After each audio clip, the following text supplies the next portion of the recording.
오늘 본문을 묵상하면서 저는 하나님 앞에 씨름하던 저의 청년의 때가 생각났습니다. 하나님 앞에 뜨거웠던 그때는 모든 것이 한순간에 다 이루어질 것이라고 생각했습니다. 정말 불같이 사역했거든요. 하나님을 향한 믿음으로 순종하며 달려가는 길에서 종종 실패라는 벽에 부딪힐 때면 하나님 앞에 불평하고 투덜거리던 저의 모습이 떠올랐습니다.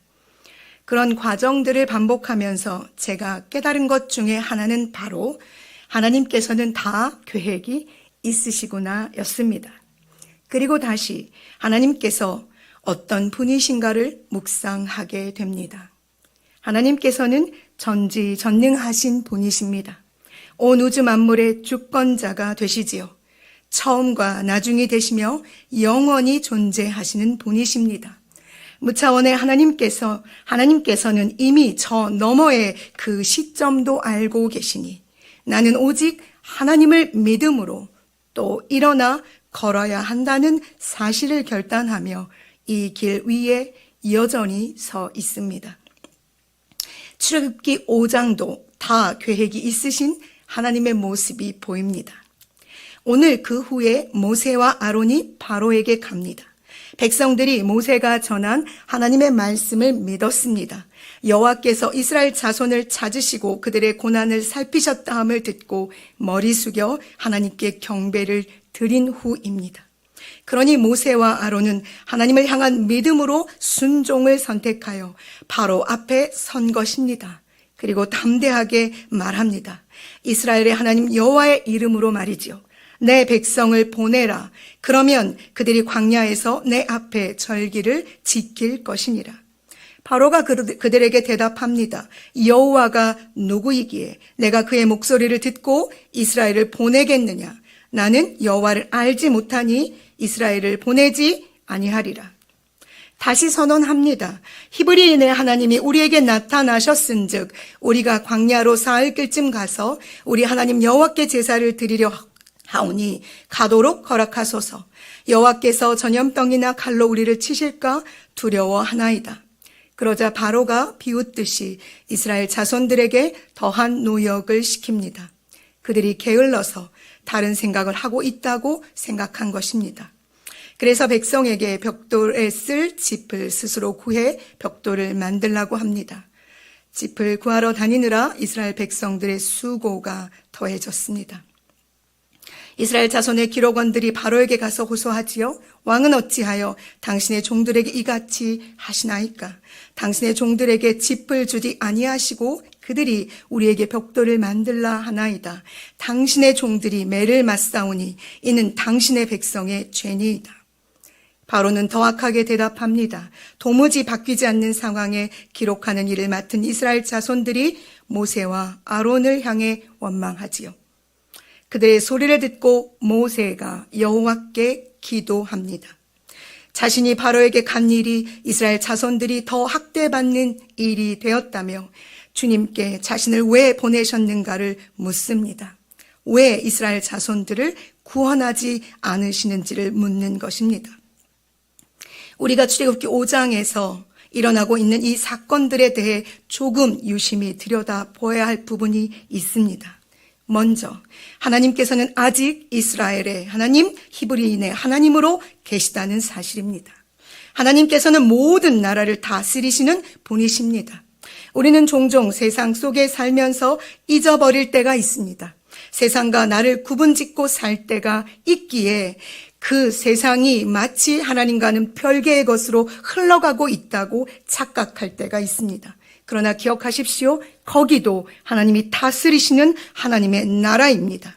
그들도 하나님께서 하나님의 다스림 안에 살아야 하는 존재들이며 하나님의 피조물이고 하나님의 소유된 자들입니다. 마치 다니엘을 통해 이방의 왕들이 온 천하에 하나님 한 분만이 찬양 받으실 분이시라는 사실을 고백하고 있는 것처럼 하나님께서는 이스라엘 백성들을 통해서 바로와 애굽이 하나님의 다스림 아래 있다는 사실을 깨닫게 하시고자 기다림의 인내의 시간을 허락하신다는 사실입니다. 그것은 오롯이 하나님을 믿는 믿음의 눈을 가지고 살아가는 사람들이 인내해야 하는 시간입니다. 두 번째로 이스라엘 자손들도 자신들이 여전히 애굽의 종, 그것에 머물러 있다고 생각하고 있는 것입니다. 하나님을 섬기는 하나님의 백성이라는 사실을 깨닫고 있지 못하기에 그들이 그 사실을 깨달을 때까지 하나님께서 기다리고 계십니다. 400년입니다. 종으로 살았던 그들은 스스로 계속해서 바로에게 당신의 종들이라고 자신들을 부릅니다. 우리는 누구의 종으로 살 존재가 아닙니다. 오직 우리는 하나님의 백성으로 거룩한 나라로 하나님께서 친히 택한 족속입니다.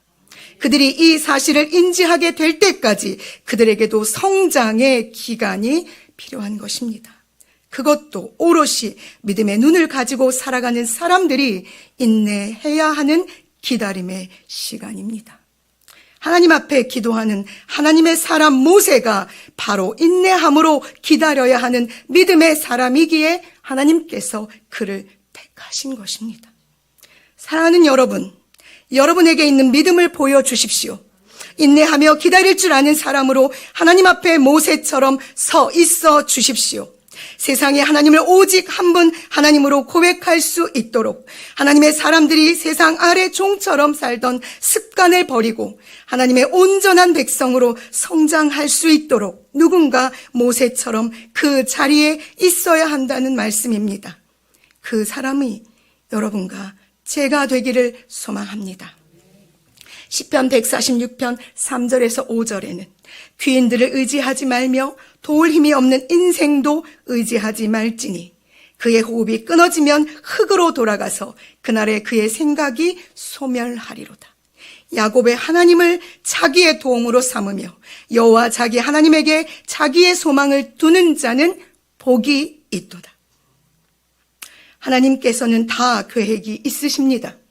여러분과 저를 먼저 불러 세우신 이유가 반드시 있습니다. 그러니 우리 온 힘을 다해 믿음으로 굳건히 섭시다.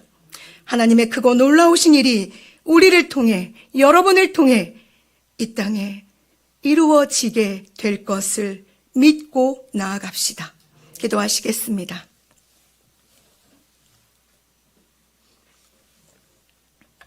사랑하는 하나님, 우리를 불러 세워 주시옵소서. 우리에게 있는 작은 이 믿음이라도 하나님 쓰시기를 기뻐하신다면 우리가 기꺼이 아버지 앞에 드려 하나님께서 이 땅에 죽어가는 영혼들을 살리는 일에 저 연약하고 공고함 중에 부르짖는 자들을 향해 이 작은 믿음이라도 주님께 드려 사용되기를 소원하오니 주님, 우리를 써 주시옵소서. 우리의 믿음이 굳건하여지기를 소망합니다. 흔들리지 않기를.